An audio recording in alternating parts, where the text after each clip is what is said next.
आत्मनिर्भर भारत की दिशा में स्वदेशी अपनाने का संदेश लेकर निकली स्वदेशी संकल्प यात्रा का शनिवार को सागर जिले के गढ़ाकोटा नगर में भव्य स्वागत किया गया। Admission open BTIRT college, the best engineering college in Sagar city. BTech, MTech, MBA and polytechnic में प्रवेश प्रारंभ। Confederation of all India traders और स्वदेशी जागरण मंच के संयुक्त तत्वाधान में निकली इस यात्रा ने नगरवासियों में देशभक्ति और स्वदेशी के प्रति नई ऊर्जा भर दी।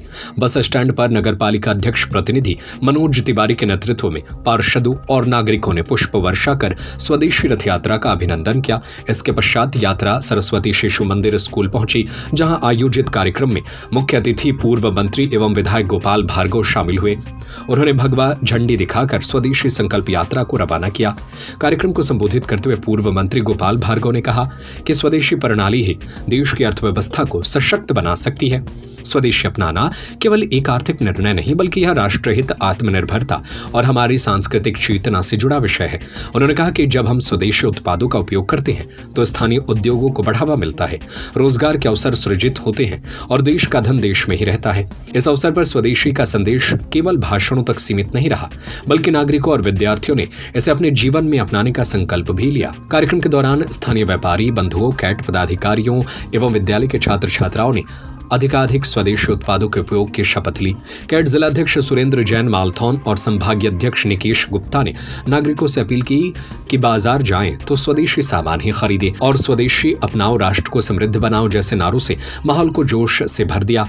नगरपालिका अध्यक्ष प्रतिनिधि ने कहा कि विदेशी वस्तुओं के आकर्षण से दूर रहकर स्वदेशी उत्पाद अपनाना ही सच्ची राष्ट्रभक्ति है। इस रथ यात्रा के माध्यम से स्कूली बच्चों और आम नागरिकों को आत्मनिर्भर भारत के संकल्प से जोड़ा जा रहा है। अंत में विधायक गोपाल भार्गव ने नागरिकों, पार्षदों और कैट पदाधिकारियों को स्वदेशी अपनाने की शपथ दिलाई। कार्यक्रम में कैट एवं स्वदेशी जागरण मंच के अनेक पदाधिकारी और गणमान्य नागरिक उपस्थित रहे, जिन्होंने एक स्वर में स्वदेशी को जीवन का हिस्सा बनाने का संकल्प दोहराया। आज हमारे गढ़ाकोटा नगर में कैट के द्वारा स्वदेशी जागरण मंच हमारे स्वदेशी विचारधारा पर आधारित एक संगठन जिसका मुख्य उद्देश्य स्वदेशी वस्तुओं का उपभोग और उपयोग हमारे देश के अंदर देश के लोग करें, देश का पैसा विदेशों में नहीं जाए और स्वदेशी की भावना, स्वावलंबन की भावना लोगों के बीच में और ज़्यादा पनपे बलवती हो। तो इसके लिए एक यात्रा का, एक अभियान का आरंभ किया गया है जो आज यहाँ पर आई है और इसका उद्देश्य यही है, देश आज़ाद हो गया। वास्तविक स्वावलंबन और स्वाधीनता तभी होगी जब हम स्वदेशी को अपनाएंगे। अभी देश में आज़ादी अधूरी है। जब हम पूरी तरह से स्वदेशी हो जाएंगे तभी पूरी आज़ादी और हमारा स्वाधीनता का आंदोलन सफल माना जाएगा। इसी उद्देश्य को लेकर आज सागर से यात्रा आई है, अब कम हो जाएगी। हमारे यहाँ शिशु मंदिर में इसका आयोजन किया गया और हमारा यही उद्देश्य है कि बच्चों के अंदर जो किशोर आयु के बच्चे हैं, इनमें अभी से स्वदेशी की भावना यदि हम उत्पन्न करेंगे, स्वदेशी की भावना उनके अंदर निश्चित करेंगे, तो फिर धीरे धीरे जाके उनके स्वभाव में भी बात आ जाएगी और लोगों को महंगा सामान देकर और हमारी गरीब जनता से, मध्यम वर्गीय जनता से लूट करके और उन्होंने अपने देश के लिए बहुत बड़ी राशि पहुंचाई। उन्होंने अपने देश के लिए पैसा पहुंचाया हमारे देश से खींचकर। यह पैसा देश में ही रहे हमारे और वह हमारे देश की तरक्की के काम आए, विकास के काम आए, अच्छे स्कूल बनाने के काम आए, अस्पताल बनाने के, महाविद्यालय बनाने के काम आए, अच्छी सड़कें और बांध बनाने हमारा नहीं होता। उसके पीछे सबसे बड़ा कारण पूर्व की सरकारों के द्वारा बनी हुई नीतियाँ और नीतियों के कारण हम विदेशों पर आश्रित रहे। आज़ादी के बाद भी, आज़ादी के पहले तो थे ही, लेकिन आज़ादी के बाद हम और ज़्यादा आश्रित होते गए, जबकि हमें स्वदेशी होना चाहिए था। विदेशी कंपनियां लगातार आती गई। ईस्ट इंडिया कंपनी तो बहुत पहले आई थी आज़ादी के पहले, लेकिन आज़ादी के बाद बहुत सी कंपनियां आई। देश ने स्वाधीनता तो प्राप्त कर ली, देश आजाद हो गया, स्वाधीनता प्राप्त कर ली, लेकिन हम स्वदेशी उतना नहीं बन पाए जितना कि हमें आजादी के बाद होना चाहिए। और यह स्वाधीनता जो है वह स्वदेशी के बिना अधूरी रहेगी, ये मैं न कहना चाहता। जब हम पूरे स्वदेशी हो जाएंगे तभी स्वाधीनता का वास्तविक मतलब है।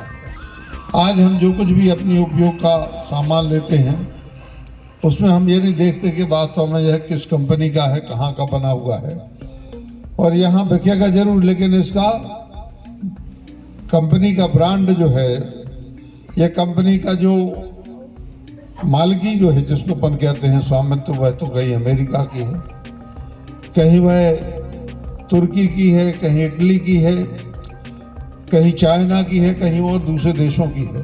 काम आए और अनेकों प्रकल्प जो चलते हैं, अनेकों जो हमारे काम होते हैं देश में विकास के, उनमें काम आए तो देश का पैसा देश में रखना बहुत जरूरी है। देश में ही रहना चाहिए, लेकिन जैसा मैंने कहा प्रारंभ में कि हमारी नीतियों के कारण बहुत बड़ी राशि हमारे विदेशों के लिए जाती रही, अभी भी जा रही है। और इस कारण से स्वदेशी जागरण मंच ने यह आयोजन किया है।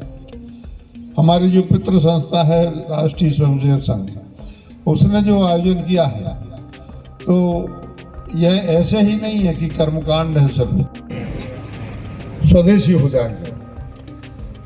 हमारे महापुरुषों ने, चाहे वो गांधी जी हों, दीनदयाल जी हों, लोहिया जी हों, और उसके साथ में जिन लोगों ने बलिदान दिया 1857 की आज़ादी से लेके और 1942 तक की आज़ादी की लड़ाई में, संघर्ष में जो लोग जेल गए, जिन्होंने प्राणों की आहुति दी, सारे लोगों का यही था कि हम, हमारा देश, हमारा अपना सब कुछ, हमारा वतन और हमारा जो कुछ भी है वो उपयोग करें, उपभोग करें।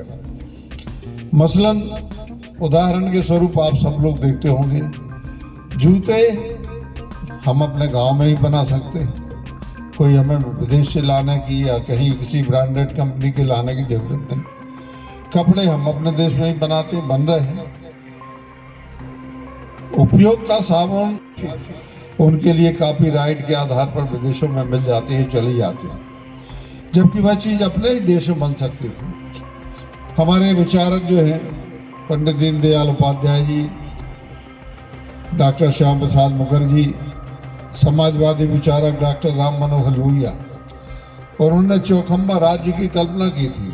चौखंबा का अर्थ यह था, आप कभी उनके साहित्य को पढ़े तो उसमें यही था कि प्रत्येक गांव एक इकाई हो, प्रत्येक कस्बा एक इकाई हो, जो अपनी आवश्यकता की वस्तुओं का, कि वह चीज अपने ही देश में बन सकती थी।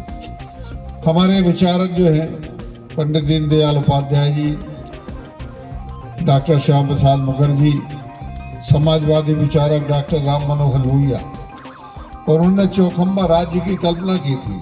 चौखंबा का अर्थ यह था, आप कभी उनके साहित्य को पढ़े तो उसमें यही था कि प्रत्येक गांव एक इकाई हो, प्रत्येक कस्बा एक इकाई हो, जो अपनी आवश्यकता की वस्तुओं का।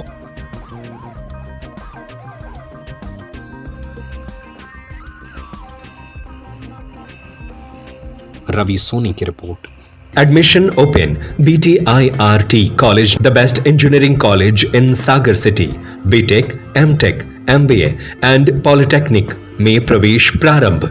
E-library facility, computer lab, training and placement cell and entrepreneurship cell, classroom with modern teaching aids. Almost all outdoor and indoor sports facility available. Bus facility from all the nearby places from Sagar. NH26 Narsingpur Road, Sironja, Sagar. Telephone number 9179075005. Mobile number 7987976305. 9179072002. 9179073003.